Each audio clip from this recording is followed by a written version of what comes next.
Welcome to the Alive and Kicking podcast. I'm your host, Kay Eck, and this is where we talk to ordinary people about their extraordinary lives.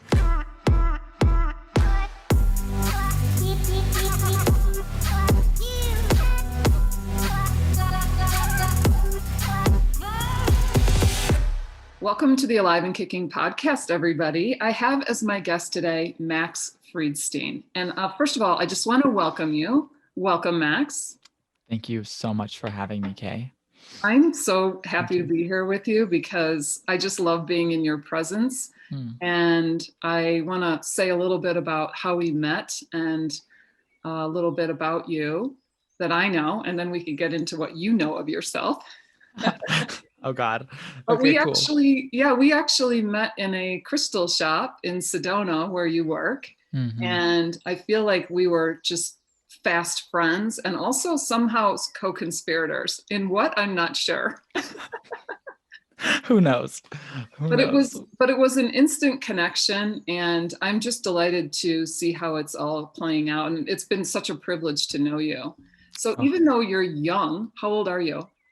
I just turned 25 in January. So even though you're young, I feel like you've lived a lot of life. I don't know. I mean, yeah, I think it's accumulation of lifetimes, but yes. Yes, of course. And I feel like that's both on the inner plane and on the exterior. You know, you've done a lot of things. So you and I, so I cannot wait to talk about all of this, but you and I come from the same home state. So, but you had a very different upbringing than I did. Tell me about yours. Yeah. My upbringing was the North Shore of Chicago. I don't know if any of our listeners have ever seen Mean Girls or like any of those like classic American movies, like 16 Candles, I believe that's one of them. And then Ferris Bueller's Day Off. They were all filmed in my town, which is like that kind of classic American upper middle class world. And it was quite a sheltered environment.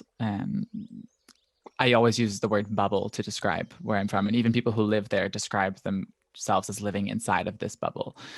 And so, yeah, it was quite a different upbringing in a sense that it was just so steeped in materialism. There was very little room for spirituality. Like there wasn't really spirituality. I didn't know any spiritual people. I knew religious people, but they're very different things. And mostly what the community I lived in was kind of reform to conservative Judaism. That was like the most popular, let's say, religion base. And so, yeah, I mean, I really, it felt like I had gone 1,000 billion% into materialism the first kind of 21 years of my life. And I would say specifically the first 18 years growing up in Highland Park, Illinois. Yeah, but it kind of gave me that ability to see that what I was searching for in materialism was never going to fulfill me or make me feel whole. Yeah. So when you were young, how did that affect who you were, who you became? In other words, were you aware of how it was affecting you? I was benefiting from it in a sense that it's hard to know that something is harming you when everyone around you is telling you that you have what everyone wants. So I kind of had this life that looked so perfect on the outside, you know, perfect family, the way the perfect family is supposed to look, like, you know, 2 parents and a sister, and they were all physically attractive. And so there was this, and then there was money, and then there was, you know, the status and the power that came with that. And thinking that was myself, I think, was the biggest trauma, actually. Like I started to identify with all of those things, and it served me in the community that I lived in, as in like I felt like I was on top of the world, but it harmed me in a sense that it strayed me very far from my authentic self, from the core of who I really am. Yeah.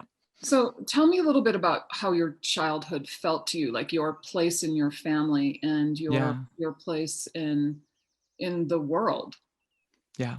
So I very quickly, I was like the chosen special child, as in I was a like automatically I was a performer. Like I came out of the room and I was just immediately dancing and I was immediately like figure skating and whatever I threw myself into, I really excelled at in that physical world, and especially if it had to do with getting attention or getting validation. I was very adept at that. And so in my family, it was like, I think the only way that I was able to get the attention that I maybe needed from my parents or from the community that I lived in was through being that shiny performer. And even if it was negative attention that I got from, being bullied from that as well, like being the only male dancer or only male figure skater, it was all still this craving to be seen. And that was really the role that I had in my family, of being that center of attention, but also being the person that wanted to mediate, like, let's say,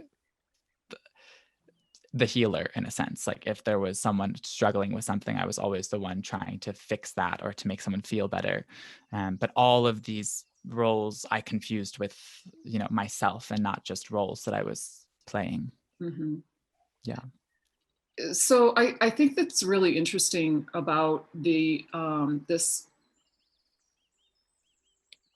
Okay, so I'm just going to start that question over. That's fine. So I think it's interesting when you come out of the womb, clearly with a propensity for something. In your case, something rather dramatic and performance related, and then you very quickly see what the reaction was from your parents and your family, and so you kind of latch onto that, and it becomes kind of a crutch. And like you said, like it becomes a means to an end, which was attention from your parents. And meanwhile, your parents are thinking, he's amazing. He's so comfortable with himself. He's like out there. And so like there's this miscommunication. Your parents aren't understanding what you need, and you're not understanding how to get what you really need. So how did that, I mean, does that sound like it was what was 100%?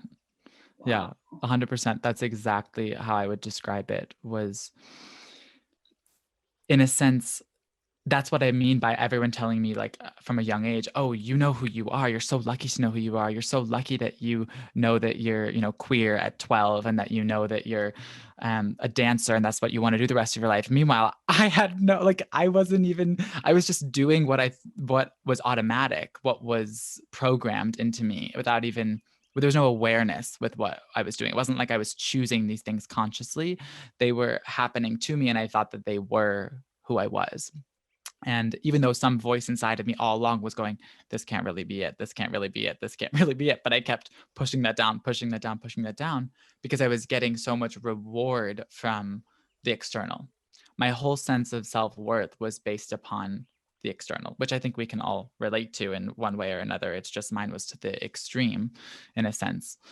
And and that is the way that children come to know themselves as infants, is by the reaction, which is why a narcissistic parent is such a difficult thing, because there's no response, there's no reaction, there's no mirror.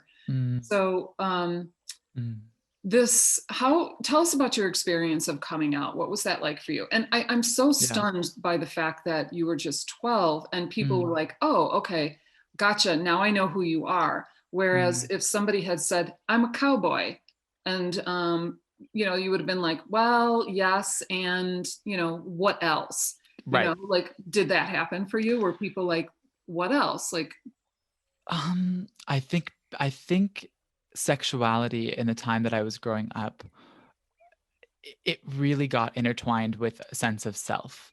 It's like in the Western world, sexuality like became, if you are gay, that's who you are. And we had to do that in a way, because the queer community and like the LGBTQ plus community, like wasn't seen as equal under the law, wasn't seen as equal human beings. So they had to fight to be able to be seen as human beings. So they had to say, I am this way, I'm born this way, this is who I am, therefore you cannot like discriminate against me or oppress me. But we didn't realize, I think, at the time that was happening, and it's not that it's wrong, like it led to where we are now. Yeah. It's just that we didn't realize when that was happening that we were sacrificing a greater truth, which is that we are not just our sexuality. Like the identity is not based upon the sexuality or who we love or who we sleep with, that there is a something at the core of us that is limitless and is just pure presence, pure awareness, and always shape-shifting. And I happen to think that the queer community is and just queer sexuality, just pushing the boundaries on that binary, is helping us actually as a collective move more into that pure state of presence and limitless possibility that says, today I feel like this, right now I feel like this, right now I want to kiss that tree, right now I want to kiss that like whatever. It's just that complete childlike presence that I think we're returning to.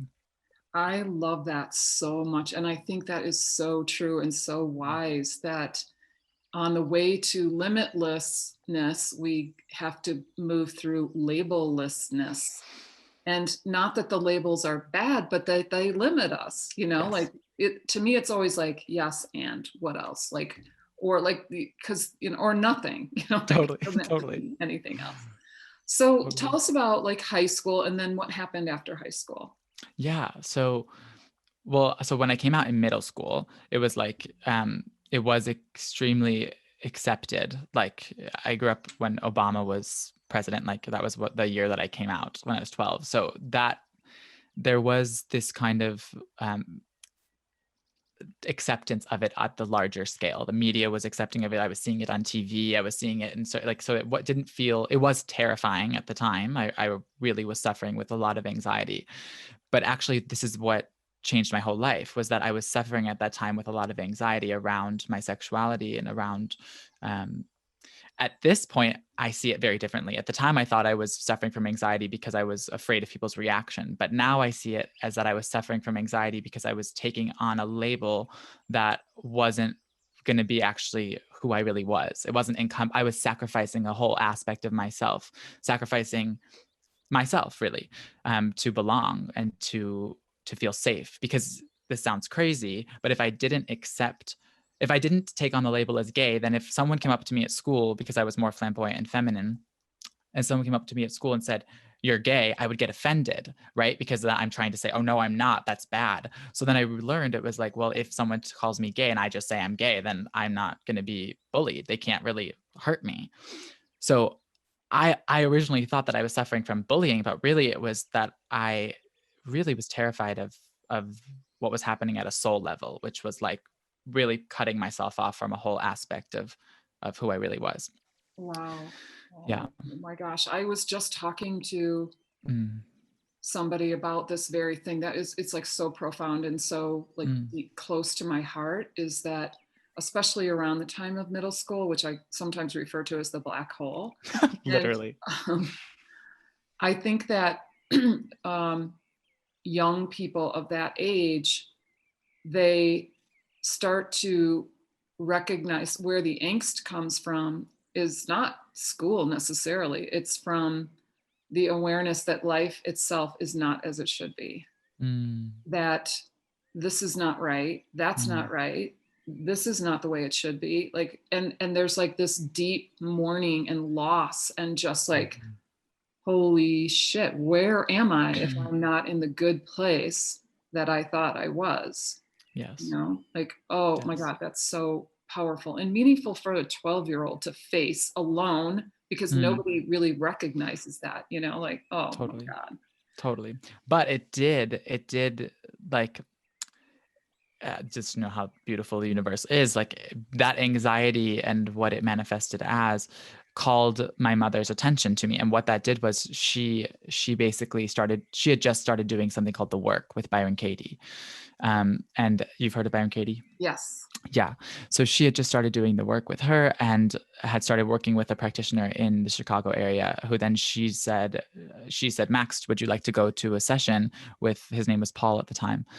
And I was 12. And so that was the beginning of my transformation, because I was then introduced to self-inquiry, to questioning my beliefs and meditating and really understanding that everyone and everything is a mirror of myself. And that was happening to me at 12 because of what was happening. So it's like it all led to how it needed to play out. Yeah. So tell us about the dancing. Yeah. So the dancing. Well, I ended up going, I was really originally like a figure skater. I was dancing always, but I was originally figure skating. And then I was around the age of 11 when I quit figure skating, which was all around the same period of my life, that middle school time. And I started to focus mainly on dance.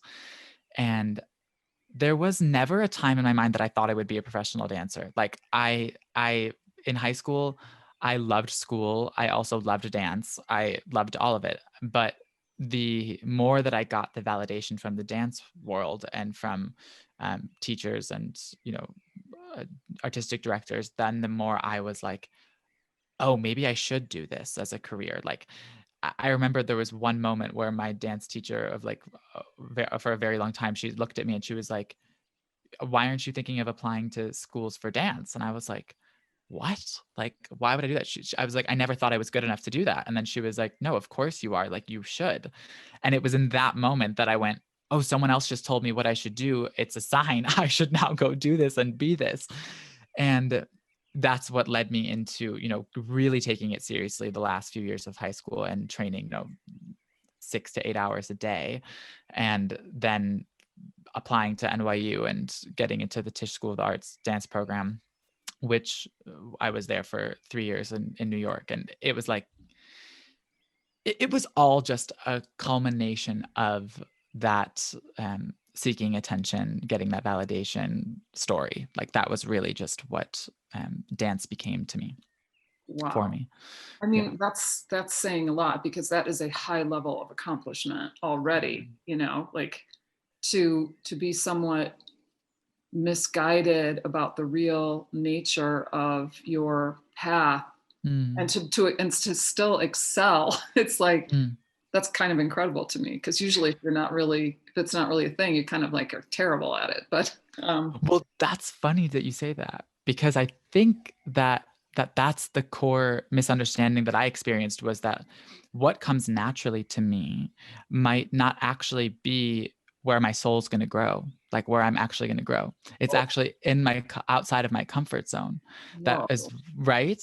So that's me. Like, people are always saying, oh, you're so naturally good at talking to people, you should be talking to people. I'm like, no, that's my comfort zone. Like, that's why I know I now need to go into science and a laboratory and be like, I need to, not because of one is right or one is wrong, just because where am I going to grow? It's in that discomfort. Wow. So that's really profound. Like, Mm. see, I said you were so wise. No. So what Mm. happened after school? Well, it was actually during school that my life changed. So it was my final year of NYU. I was in a really codependent relationship with my partner at the time, Paul, my first love. And um, I was, I mean, throughout NYU, I was sick. I mean, all the time, but I didn't realize that that was a thing. I mean, everyone in New York is sick all the time.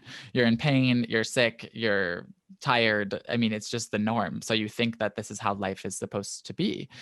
And but things just kept getting worse. Like I developed what they called like IBS or whatever, but was having to go to the hospital once a month because I couldn't breathe and my stomach was in so much pain. I couldn't swallow food. And meanwhile, I'm thinking this is totally normal, that I should just be in the hospital once a month. And then finally, like my last year of NYU, my knees started to give out. Like no one could understand, no Western medicine for a year could figure out what was wrong with my knees. They just started to do this thing where they would lock and I couldn't bend them. and I couldn't get up. If I did bend, I couldn't stand up again. And it was really starting to affect how I danced and my ability to dance. And by the end of it, like after I'd say 11 months of dealing with it, it really got to the point where I couldn't even walk. And so at that point I had hit, rock bottom, and I was just distraught because I had thought I had found the dance company I wanted to go dance for. And I had, none of this was in my plan for how I thought life was supposed to go. And so basically I ended up, like, my dad had known of this shaman in upstate New York who, his name was Guillaume at the time. Now his name is Angel.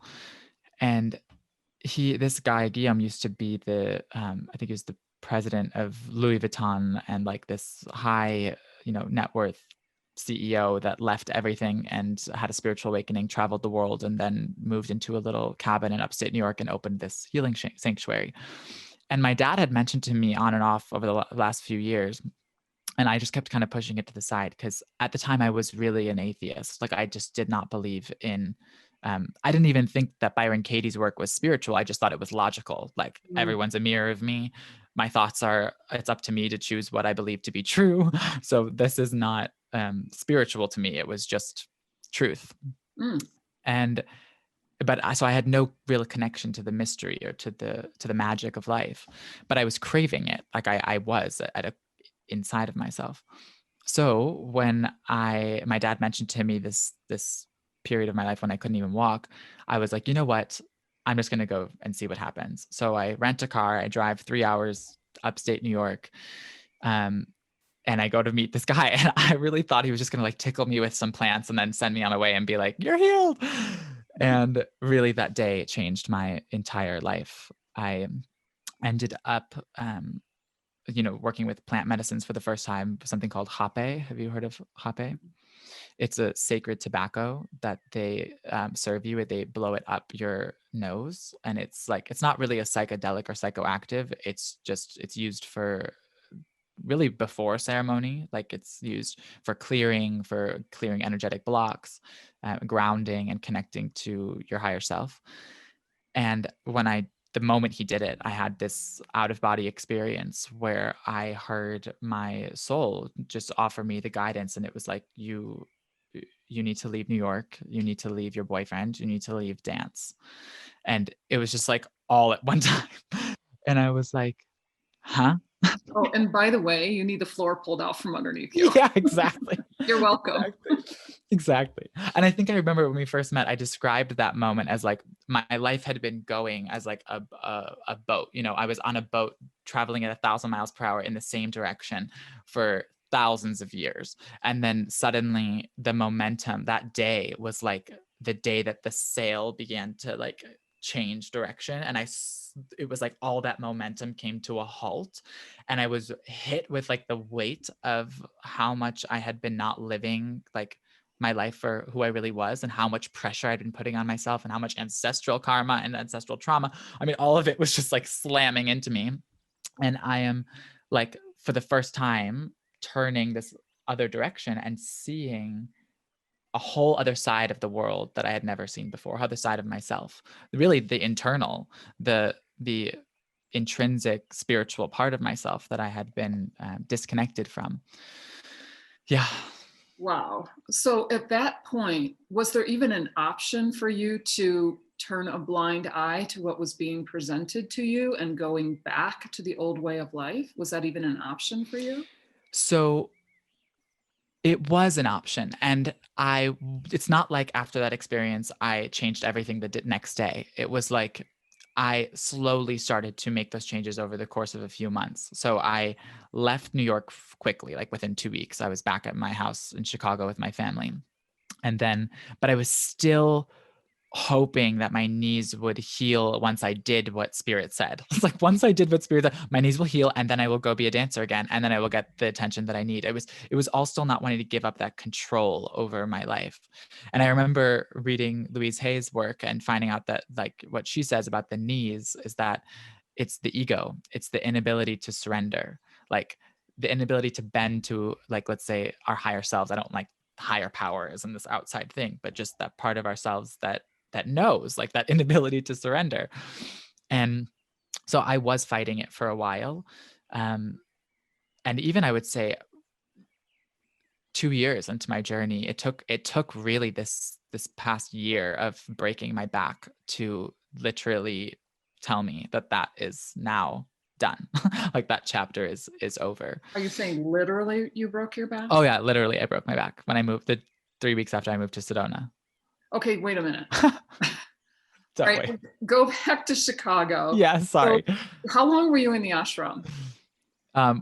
In Chicago? Oh yeah, no, the one in upstate New York, the Healing Center. Oh yeah, sorry. No, it was just one day. It was one day. Yeah, literally this all happened in one day.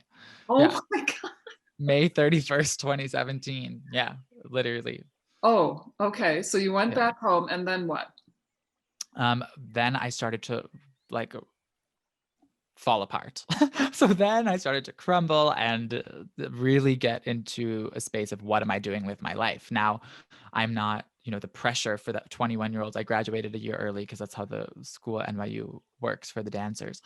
So I'm 21 and I'm supposed to have my life figured out. That's what everyone says. Like, that you're supposed to know what you're doing with your life. So I'm sitting there in the summer while all my friends are, starting at their companies and starting jobs and I'm like, oh my God, like what is happening to me?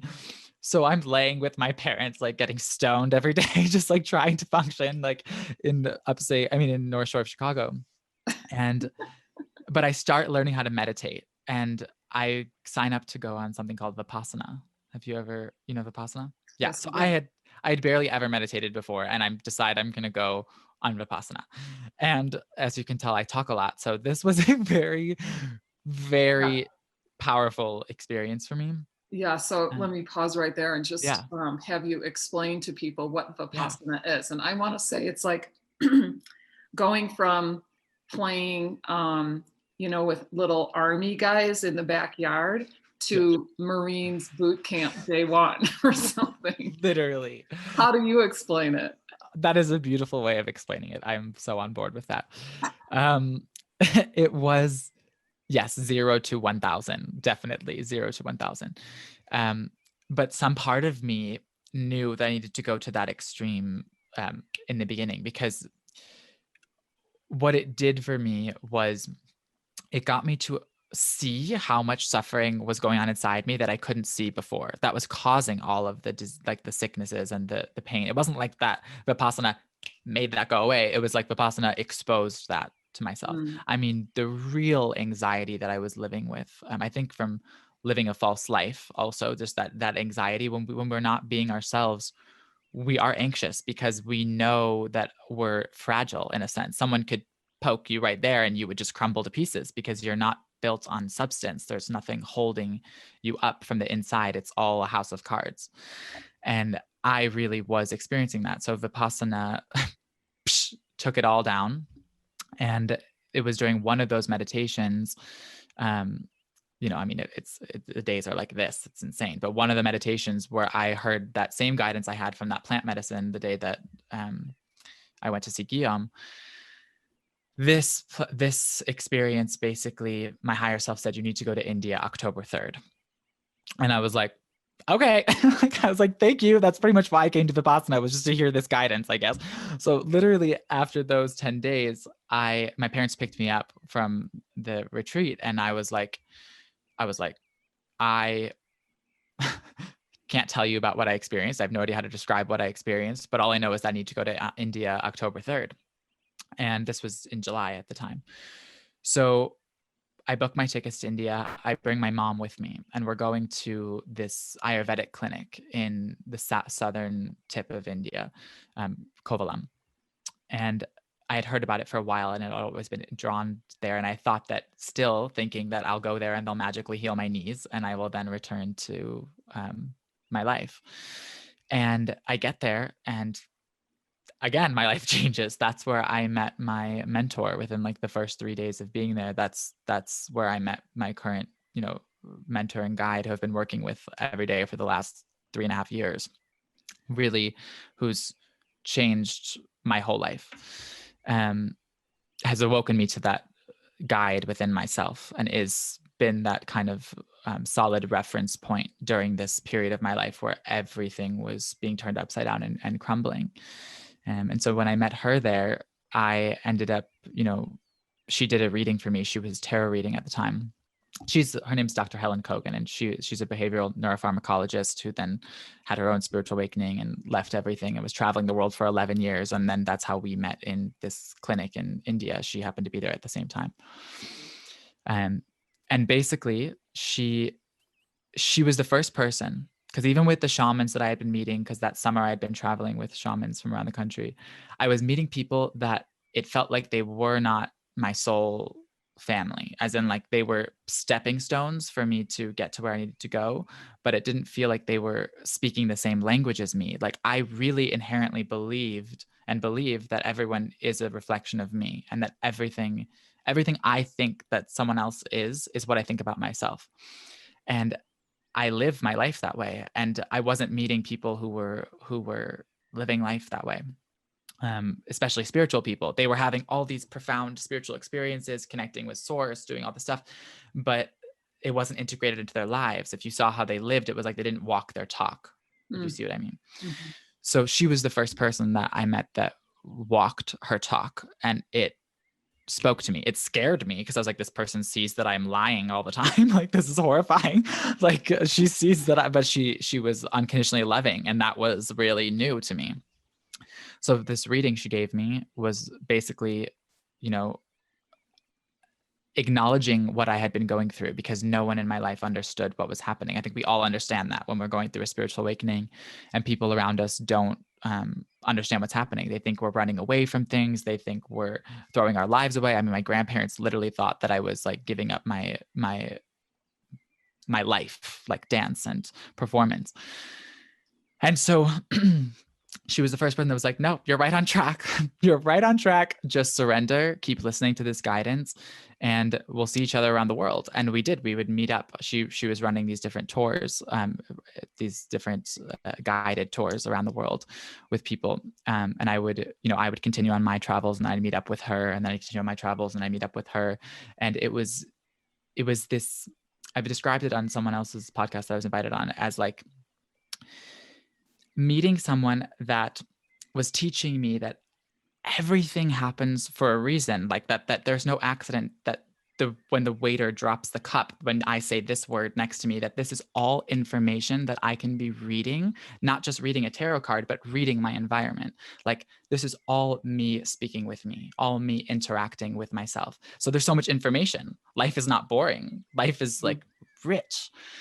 So that was what she was training me in, to really see my shadow through these reflections and take responsibility and acknowledge it. And that's what I've been doing the last 3.5 years.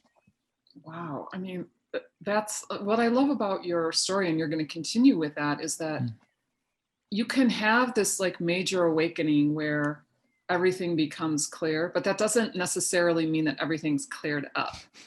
It sometimes takes another and another and another, and this may go on forever.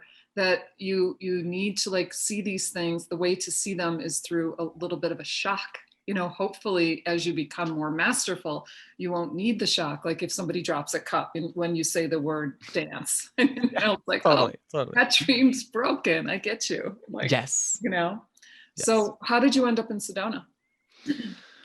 Well, so I had been traveling. So for those 3.5 years, I was traveling. 3 years, I was traveling the world. And then I was in Sri Lanka when COVID started to happen. I was like literally there a year ago this time. I mean, March 22nd was the day I got evacuated out of Sri Lanka back to the States. And I had just gone through a major like death in Sri Lanka. If any of you are thinking about going there, I mean, that land is so powerful. It is pure magic. And I literally had to be like taken out of there, taken back to the States. I hadn't been home in like 10 months. And I end up back in my parents' house, like in the North Shore, for 4 months in lockdown, like most of us. And I mean, it was a time of, tribulations and amazing growth, but also deep shadow work of all that family stuff that I had been running from. And I started to have these dreams of these red rocks, like while I was home, and I had never been to Sedona. Like I didn't know anything about it. And I had remembered that Bashar did you ever know about Bashar? Mhm. Yeah.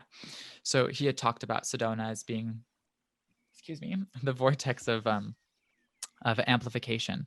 And I don't know, I just felt really drawn to go checking it out and seeing what would happen. I thought that I would meet my friend here and road trip up to Oregon. But after a week of being here, it was just the guidance was so clear. Like I have to stay here. And I had a job within a week of getting there at Gateway. And it was just like, I need to root, like I need to ground. I had been mobile for 3+ years. It was time to sit down. And I was terrified. You know, my boss, when I first got interviewed, she was like, how long are you thinking of staying here? And I was like, 2 months. She's like, I'm not hiring anyone for 2 months. Sorry. Like, that's just not happening. And I was like, what do you mean? She's like, you have to commit to at least a year. And I was like, what? I cannot do this. But because of how much fear I had had to doing it, I knew that there was something in it for me. It was like, this is going to push me to grow, even if it's uncomfortable, even if I'm feeling trapped and scared. Like there's something in that that will be what I need. So yeah, I said yes to staying. And then even, 2 weeks after I got the job, if I was doubting of whether or not to leave, it was like literally I broke my back and couldn't leave, couldn't move. And I was cliff diving and jumped off like a 30-foot cliff. Yeah. With someone who I had met 2 hours before, like literally 2 hours before I had met him, and he had taken me hiking. And then he rescued me out of the water and he took me and gave me a room into his house. I was actually looking for permanent housing. I couldn't find housing at the time. So that's who I live with now. I live with him, the guy who rescued me out of the canyon. Well, he also put you in the canyon. He also put me in the canyon. Yes. Don't tell him that. But yeah. Oh Yeah. my God. Yeah. So I didn't even know that part of your journey. I guess I your lunch know. hour ran out when we were Yeah, I know. There's a lot to talk about. Yeah. So how long has it been since you've been here? Since July. Okay. Yeah. So about, I don't know how many months, 8 months. Yeah. So you've had a dramatic life externally, physically, internally. Like it's been dramatic. It's been Yeah. like big and undeniably powerful, really. Yeah. I mean, it's the only life you have, so maybe you don't know that. But so what's next on the horizon for you? Um, how are you integrating your Sedona experience, and where is it taking you? Yeah. That's a really good question. Um, I find I wrote a little bit about this a few weeks ago, but I've been realizing the more that I spend time here, like what Sedona represents to me at least, and if people resonate with this, they can see if they do.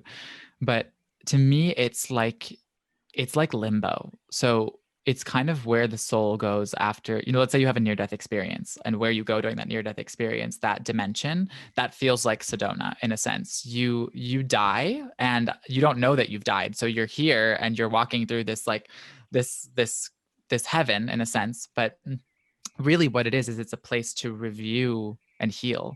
So I'm reviewing how I've lived the last 25 years of my life. Like even the last 4 years of the spiritual awakening, I'm reviewing that and I'm going, it's life review. It's like, what's in resonance with me now? What lessons do I need to learn? My shadow and my demons are being presented to me in all of my interactions, but also so are my guardian angels and so are my spirit guides. I mean, it's like this place really is, to me, it is that state in between, quote unquote, these other dimensions and the material world.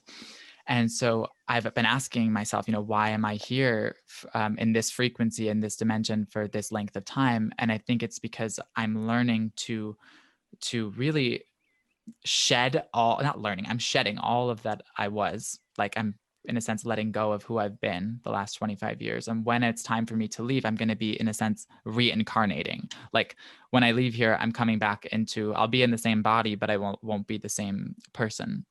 And it feels like a safe kind of womb Sedona is to shed and heal and die in a sense. Yeah. So, I mean, to me, this place offers so much opportunity for integration and healing. And so every day is that. Yeah. Yeah. It's funny because when you're on the path that you're on, and certainly I've been on that a similar path, Hmm. with none of the same characteristics, defining characteristics, Hmm. but it's really hard for people who aren't doing that type of work to understand how much is going on when it appears from the outside that nothing is happening. 1,000%. I Can you mean, talk about that? What that's like yes. for you? Yes. Well, I think about that. Think about like anything but a flower. I'm getting the image of a flower.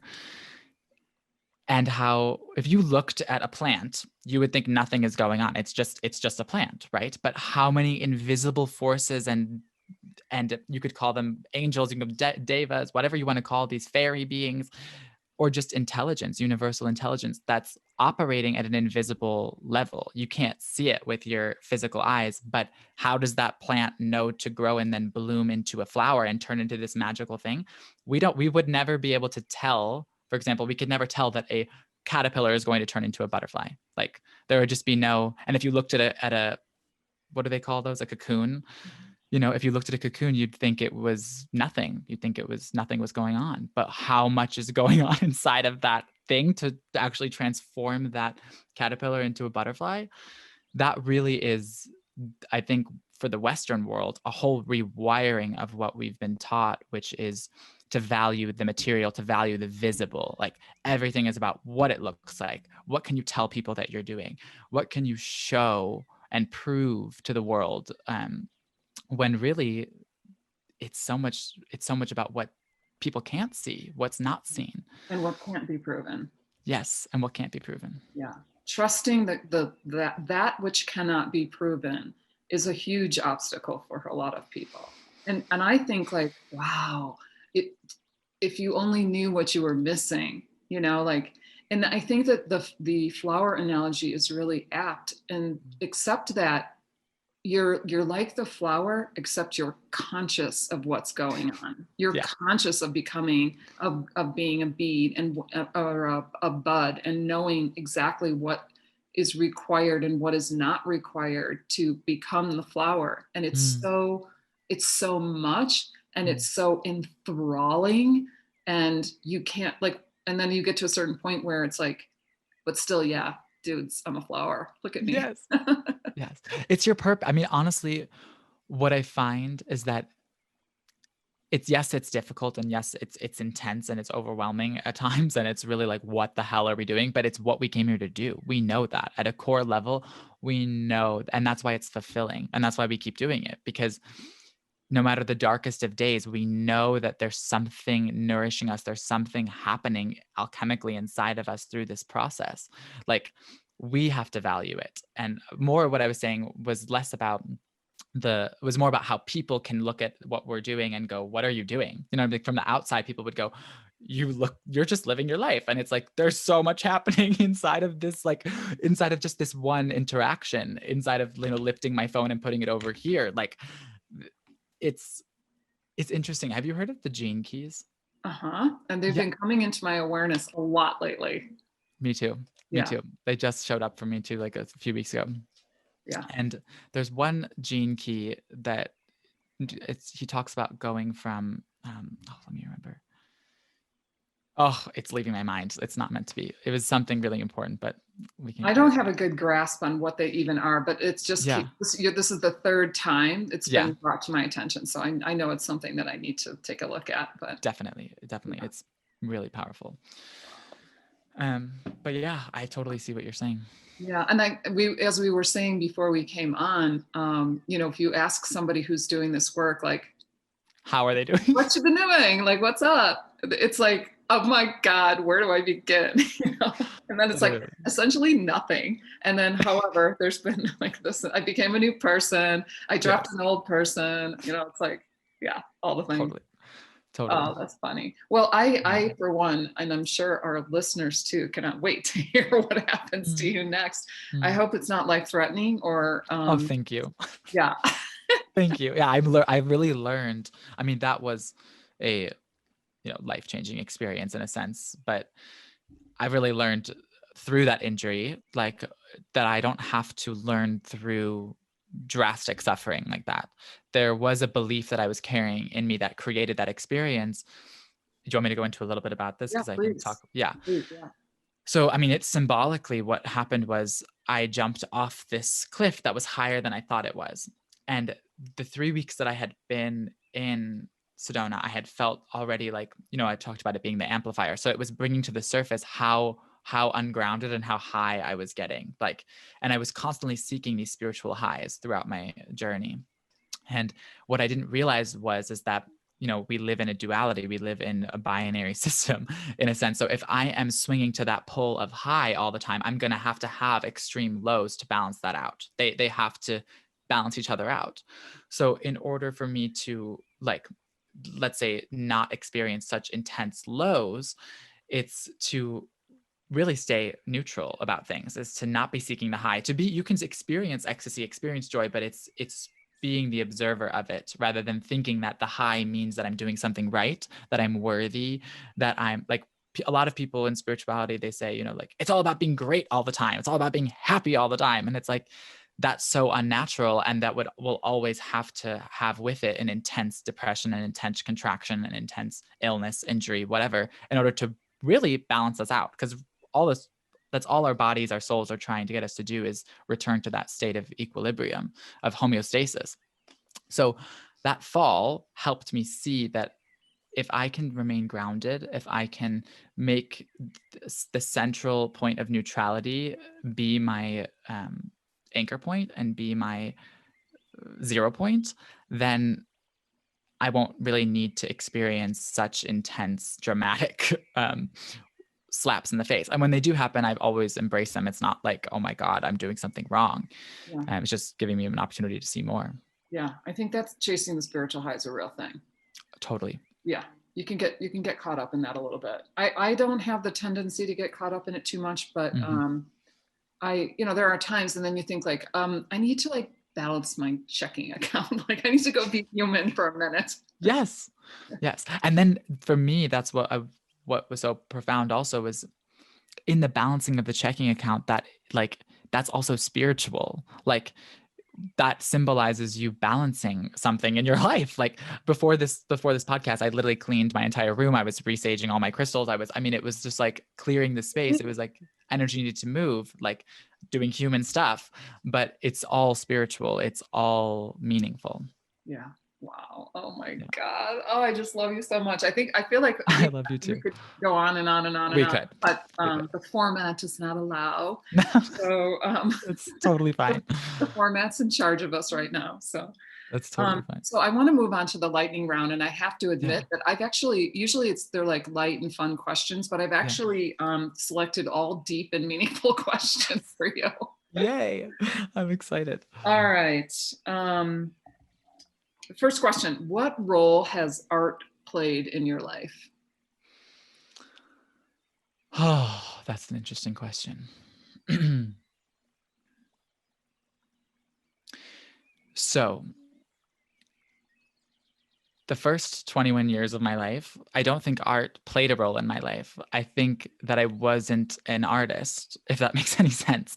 I was never really tuned into creativity. I was doing, it was like almost automatic programming to get attention, to get care. And it could fall, people from the outside would say, this is art, look how beautiful that is. But I think what makes art has nothing to do with what the person outside of it is saying. It has to do with the person's experience of creating it. You could make the ugliest thing in the world, but your experience of creating that was a process of surrendering to a higher power and experiencing a creativity flow through you. Like, that is art. It could look like poop, but who cares? But if it's based on what other people tell us, then we're lost. It can't be. Holy cow, I'm so glad I asked you that question, because that was just genius. I mean, I've never answered that question before. It just came out of me, and I'm grateful that you just asked that, because I just learned from myself that answer to that question. That was incredible. Yeah. All right. So the second question is, how is self-esteem gained? I don't think it's gained. I think it's we already have self-esteem. We already are worthy. We already have self-worth. It's in the letting go of all of the programming and conditioning that has made us think that we need to gain something, that we need to get something.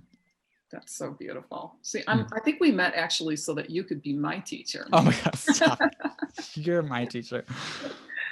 All right. Number 3, what's the difference between fate and destiny? Mm.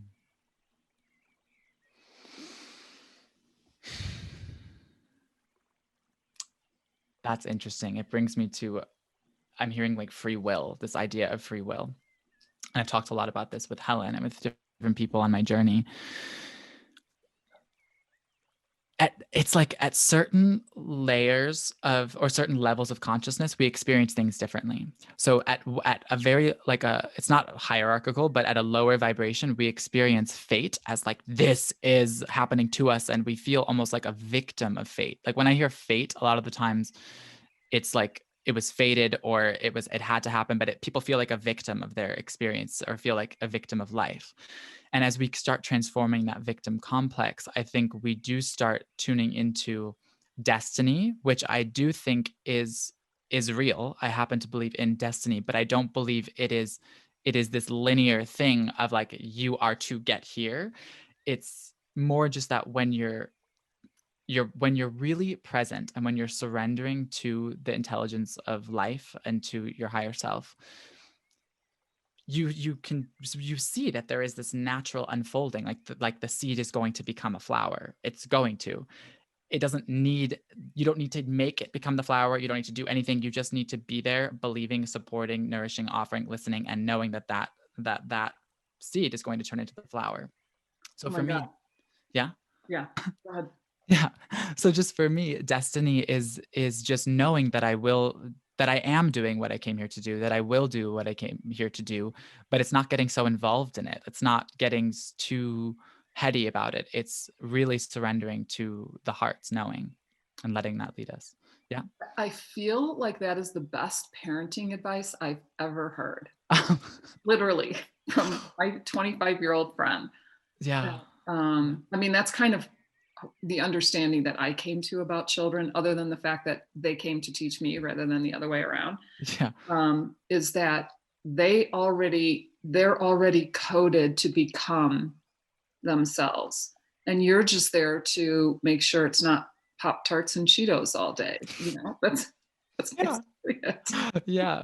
Yeah. You're there to be support for them on that journey, and the only way we can as parents, let's say, know that our kids will become who they are meant to become, or that they will be okay, is if we know that for ourselves. We Mm, have to know that about ourselves. And so that's why, as we stop focusing on our kids and we just keep going, anything I think about my kids is what I think about myself, so let me keep coming back to myself, keep reflecting on that and using my children as a reflection of where I am in my life. And if we do that, I'm saying as if I have kids, but I have people around me all the time. yeah. If we do that, then we are in service to them. Yeah. Wow. That's so beautiful. Oh, I don't even think I'm going to get through all these questions. Okay. Sorry. What does freedom mean to you? Mm.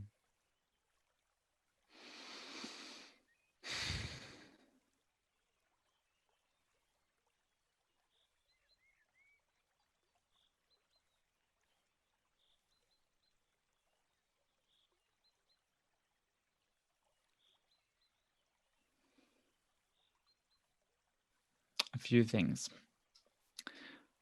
Freedom is the ability to be myself, but the authentic self. And I think freedom is presence. I honestly think freedom is just presence. And now I'm hearing freedom is who we are. It's really just who we are. That is an attribute that could describe the core of who we really are. It's not something that we have to get or that we have to attain. Again, the same thing. And it's funny, I always have a mask that says freedom is a state of mind as well. Like I have on my mask, I have a little thing that says freedom is a state of mind, because so many people feel like with a mask, like, oh my God, my freedom is being taken away. I'm like, well, your freedom really can't be taken away. The person who said freedom is a state of mind is Nelson Mandela, who was literally in prison for years. And that's where he learned that freedom is a state of mind, being in a physical prison. I think freedom comes from when we align with the truth of who we really are, and we realize that nothing in this material world could ever take that away. No external circumstance, no Trump, no Biden, none of these people can take that freedom away. It's something we inherently are. And it's the ability to choose our perspective on everything that happens to us. Brilliant. I love it. I love that one too. Thank you for these questions. Yeah, I've got two more. How hard is it to cry?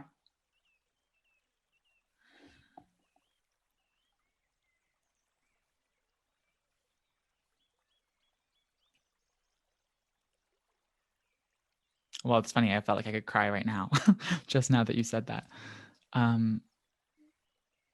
It depends on the moment for me. Like personally, it depends on the moment. I have a Gemini moon. Like I can get very multiple personalities with my own emotions, but I've been learning to, completely surrender to my emotions and to be fully present with them. And sometimes I just cry in the car listening to music and the beauty of whatever's around me, or I cry because stuff really is tough in that moment. To me, yeah, I don't even know how to answer that one. Like, it's not so hard for me to cry. Yeah. I'm now that you're talking, I'm realizing that I go through phases of what makes me cry. And in the beginning, when I was younger, it was like that thing, that the world is not as it should be, and I don't understand why, and I can't seem to do anything about it. And then, there's the fear of being seen, and then there's the having to like face your programming and the wounding and the trauma that. And then I moved on to, I'm just talking a little bit of my path. Then I went through like the injustice of the world and the suffering of humanity in general. And then, and also specifically, specific humans. And now I find that I'm not crying as much as I used to. And I think I've just like let go of so much of what I thought I had control over or could do something about or didn't understand, that I'm just totally much more neutral, about everything. It's been really interesting. But I'm sure like the universe will be like, try this. No, that's beautiful, because I think it is like you're saying, it happens in stages. I do think there's a process that there is a point where we have to, allow ourselves to cry and allow ourselves to feel the weight. Like we're become vessels and open vessels for this energy to move through us. We're processing not just for ourselves, but for the collective. But I do think the more we do the work, the point is not to stay in that pitying of the planet or in that, like, seeing the world that way. We're only seeing the world that way. We're only seeing that much suffering in the world because there's that much inside of us at that point. And the more we heal, we keep healing that suffering inside of us, we keep holding ourselves and being with ourselves through it. I think the more we do get to a neutral state, and then we don't worry about the world so much. We know it's going to be okay. We know it's going to get through it. We know it's in charge. It's really not us. Right. Right. And there is something I find that is a little disempowering about crying for someone else. Yeah. It's like it's believing that they're powerless or that, something's happening to them rather than for them. And so I'm not doing as much of that anymore. Totally. All right, one last question here. What is beauty? Authenticity. Oh, I agree too, 100%. Yeah. So did you bring a question for me today? I did bring you a question. I hope it's easier than those. Oh, no, it's a good one. Just give yourself a few minutes. But if you could give your 25-year-old self any advice, and I think it's funny, we kind of talked about it 5 minutes ago, but if you could give your 25-year-old self any advice for, what's to come and Yeah, what would you say and share with them? Yeah. I, I think that my answer is actually surprising me, and I think it would be maybe surprising to others, certainly 25-year-olds, because I think the typical answer might be just you wait, don't worry, you know, things are going to work out and you're going to grow and learn in this. But actually, my first instinct is to tell her, you were right fucking on, you know, because the things that I was facing and rejecting and suspecting were the truth. I That's was so suspecting beautiful. the truth. I didn't know it. I didn't believe it, but I was.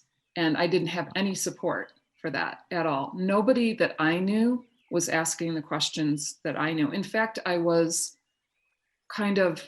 rejected just for asking the questions and wanting to have like deep relationships and to, you know, that wasn't a very popular thing for a 25-year-old woman I worked in PR. You know, it's like I suffered working that job. It's like, people, this isn't right. Marketing's terrible. You know, like Yeah, yeah. it was like I was successful, but I was like inside, it was like such inner turmoil for me. Totally.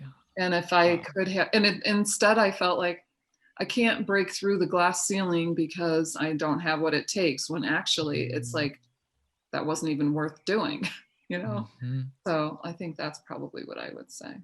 Thank you. Thank you. That's beautiful. Yeah, you're right on. Mm, Oh my goodness. I have thank had you, Kay. such a wonderful time with you. And thank you for your patience for me earlier Oh in my God, of course. getting to my place. What a gift. Like, wait, I want to tell you something funny that last week, some guy walked into the store. What's his name? Hold on. And you know him. He was on your podcast like 2 weeks ago. And I connected with him. What's his name? Let's see. Aaron Ogden. Oh my God. I forgot he was in town. Yeah, Don't yeah, you yeah. love him? He walked into Gateway and we just were like, hello. Yeah, so he's a beautiful person. Oh my Yeah. God. He's so beautiful. Yeah. Oh my, is he still here? No, no, I think he's in Santa Fe right now, but he wants to be buying a property out here. He's thinking about it. So maybe you guys should talk We to each other. connect for sure. For Yeah. sure. And Yeah. actually he has been trying to connect with me and I haven't been available. Oh So my God. sorry, Aaron. Oh my I will God. call you. So Oh, cute. that is so funny. That's Yeah. great. Yeah. It's awesome. Well, thank you again for being here. I've loved spending time with you. Oh, thank you so much, Kay. Seriously, that was a gift. You're such a beautiful bright light. You too. You too. Thank you.